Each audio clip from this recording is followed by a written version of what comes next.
Some things shouldn't be unlocked. Not doors, not diaries, not memories you tried to bury under years of silence. But I opened it anyway. A box no bigger than a showbox tucked in the attic, labeled only with my name. Not my married name. Not the one I'd earned, but the one I left behind. The lock clicked open like it had been waiting for me. And what was inside? Wasn't a letter. Wasn't money.it. Was the beginning of a betrayal so cold, so familiar. I didn't even flinch, because when you've been betrayed your whole life, you don't scream, you sit down, you breathe, and you start planning, not to hurt them, but to finally choose you. That's what this story is. Not revenge, not justice. Just a woman who finally stopped playing the quiet one, and made peace by burning the damn map they used to find her. I wasn't planning to go back.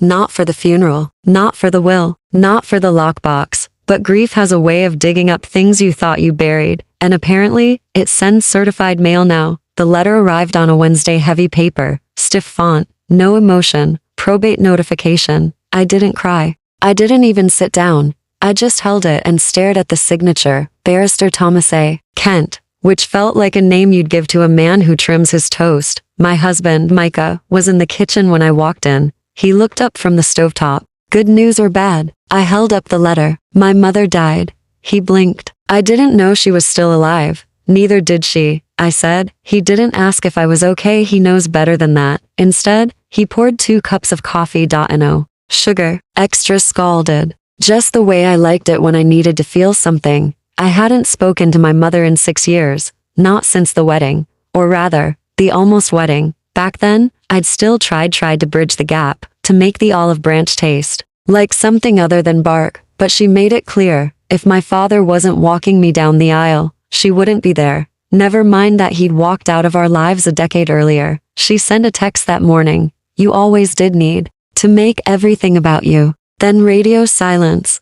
I walked down the aisle anyway by myself, chin up, spine stiff, dress perfect. Micah looked at me like I was the only person in the room. That was enough. Now, here I was 6 years later holding an envelope from her solicitor. The funeral was over. She was buried in the same cemetery she used to swear was for boring people. But there was property, a flat apparently, and a storage unit, and one locked personal item of significance, addressed specifically to me. I told Micah I didn't want to go. He said, then don't. I said, but I kind of want to know what she thought was worth locking away. He said, then go. So I booked the train to Manchester and packed a suitcase I didn't need. The flat was worse than I remembered. Not messy, just hollow. Like, it had stopped pretending to be a home and settled into being a container. The solicitor was polite, professional, and mildly terrified of me. Good. I signed the paperwork with the kind of efficiency that made him shuffle his notes twice. Then he handed me a small silver key and a brown padded envelope. The lockbox was found in her attic. No combination, just that key. It's at the storage facility with the rest of her belongings. Unit 3C, under your name now. I nodded. Anything else? There was a letter addressed to you, but it's sealed. Legally, I'm not allowed to read it. I took the envelope. The handwriting was unmistakable, slanted, elegant, and cold. I didn't open it. Not yet.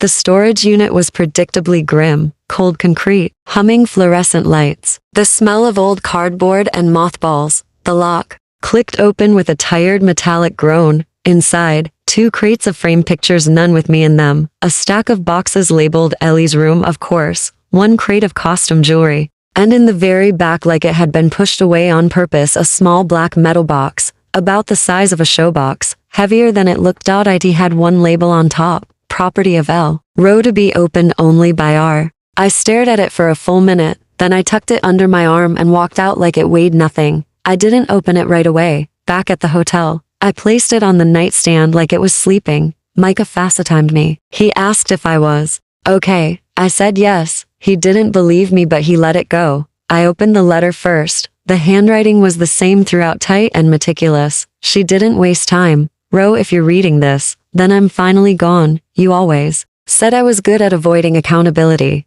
Maybe this is my version of that. Charming. You deserve answers. They're inside the box. If you don't want them, don't open it. But if you do, you'll understand everything, including why I kept your sister's secret for so long. I stopped reading, because of course, it was about Ellie. It was always about Ellie. Ellie was the sun, that's what my mother used to say. Don't block her light, Ro. She needs space to shine. Which was ironic, considering the only thing Ellie ever really shined at was manipulation. She cried easy, apologized never, collected second chances like seashells. I once lent her £1,200 for an artist's retreat. She used it to go to Ibiza and posted photos of sunsets with hashtags like #healing. When I asked for the money back, she told me she'd journaled about me instead. That was the last time I loaned her anything, but it wasn't the last time she took something. At midnight, I finally opened the lockbox. Inside, a bundle of old photographs, paper clipped, a USB stick, a folded piece of legal stationery, and one worn velvet pouch. I didn't touch the pouch.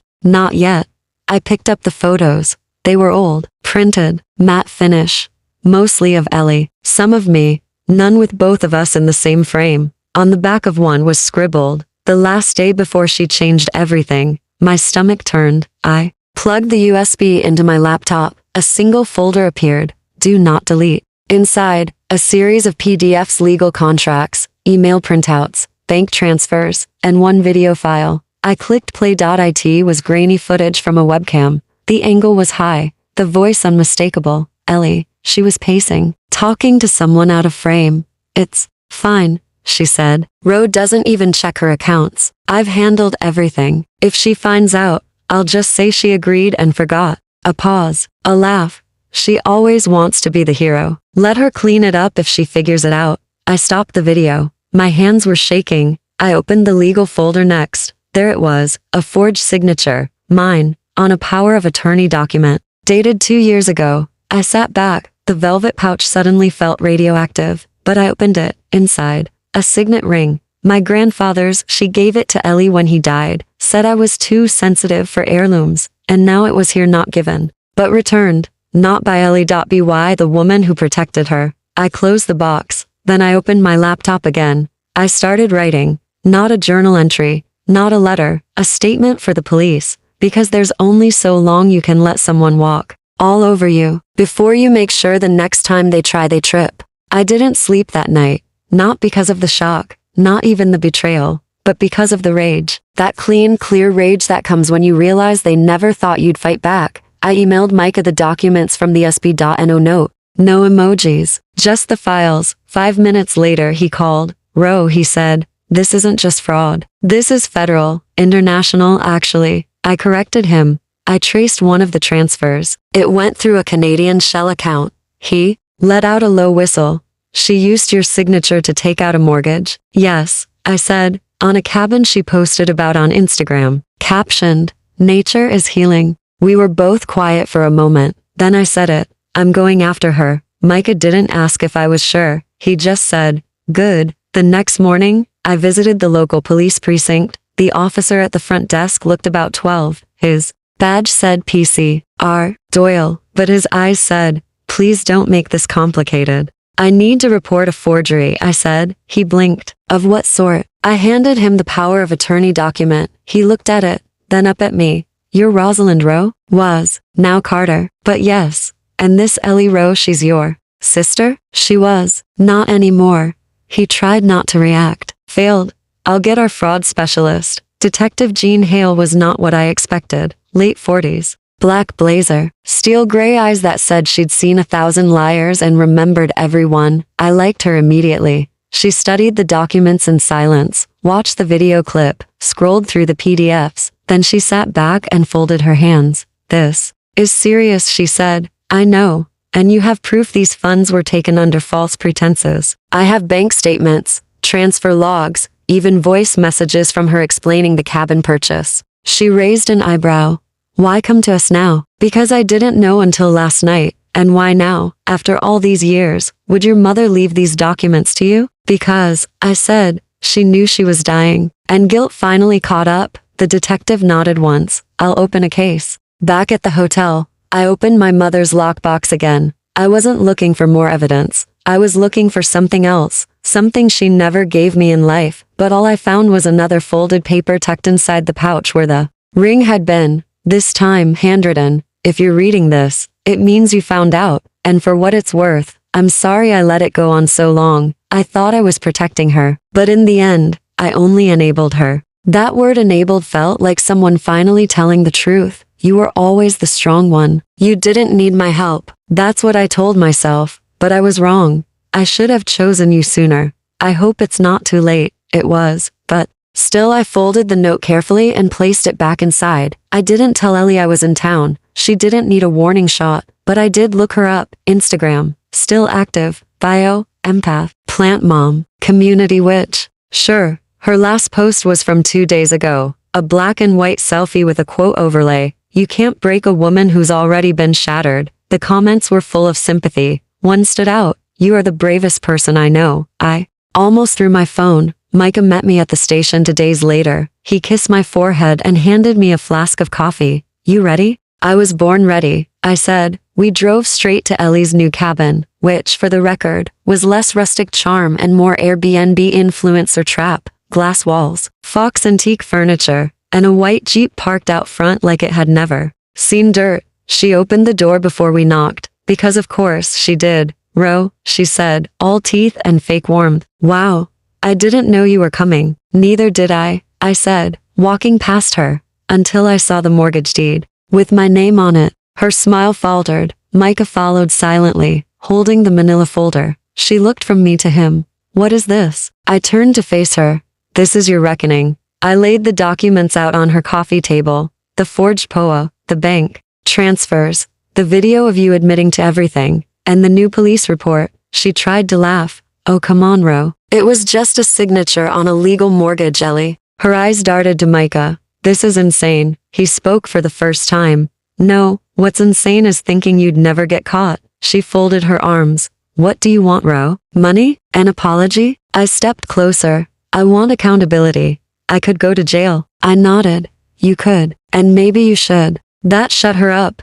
I left her with a copy of the police report and a deadline. 3 days, I said. Either you turn yourself in, or I hand over everything. She didn't argue, didn't cry, didn't even say sorry. She just sat down on her designer sofa and picked at her cuticles. Micah and I walked out without looking back. That night, back at the hotel, I couldn't sleep again. But it wasn't rage this time. It was grief. Grief for the sister I thought I had, for the mother who only found her spine at the end, and for the version of me who used to believe love meant loyalty even when it hurt. That girl was gone now, and in her place, someone sharper, someone who knew exactly where the line was, and what to do when someone stepped over it. 3 days passed, no calls, no texts, no Instagram quotes. I waited. Micah kept checking in, but I told him not to worry. Ellie was predictable. She only ever moved when it was about saving her own skin. On the morning of the 4th day, I got a call. Not from Detective Jean Hale. She turned herself in, the detective said. Walked in just after a lawyer in tow. She brought partial documents, a prepared statement, and asked to settle. My stomach twisted. Settle? She's hoping for probation and restitution. Says she had your verbal permission, claimed it was a misunderstanding. She always calls theft a misunderstanding. I said flatly. Detective Hale didn't argue. Still, the evidence is strong. The video alone may push it into court. Depends how her lawyer spins it. And me? We may need you to testify. Is that a problem? I exhaled. No, detective. It would be an honor. That night, I finally cried. Not the neat screenwriter kind, ugly crying, the kind where snot meets regret, and old pain decides to break loose and leave your body all at once. I wasn't crying for Ellie. I was crying for the little girl who used to press her ear against her mother's door, hoping for approval, for the teenager who bought birthday gifts with her own allowance because mom forgot again, for the 20-something who worked double shifts so Ellie could focus on school. That girl deserved better, and she was finally getting it from me. The court process took 7 months. 7 months of filings, hearings, and motions. Ellie's lawyer tried every trick in the book. Mental health struggles, unstable home environment, sibling resentment due to perceived favoritism. I sat in silence as he described me as the bitter older sister with a vendetta, and then I watched the judge's expression when the forged documents were displayed. He didn't need my tears. He had the proof. When I finally took the stand, I didn't speak with anger. I spoke with precision. I never gave her permission. I said, I never signed anything. And then I added, but I did give her chances. Dozens of them. She took my silence for weakness, This time I'm speaking, Ellie was sentenced to 18 months of supervised probation, mandatory financial restitution, and 120 hours of community service. No jail, but a public record. More importantly, I was granted full legal authority over all remaining Rowe family assets, including the house, my mother's house, now mine. Not that I wanted it, but closure. That I wanted. I walked through the house one last time in early spring. Everything still smelled like lemon and dust. Same creaky floorboard in the hallway. Same faint cigarette burn on the windowsill from when Mom had quit. Upstairs in my old room, I found the stuffed giraffe Ellie used to cry over as a child. She'd named it Cinnamon. I left it on her bed. Closure doesn't mean burning everything. Sometimes it means leaving something behind.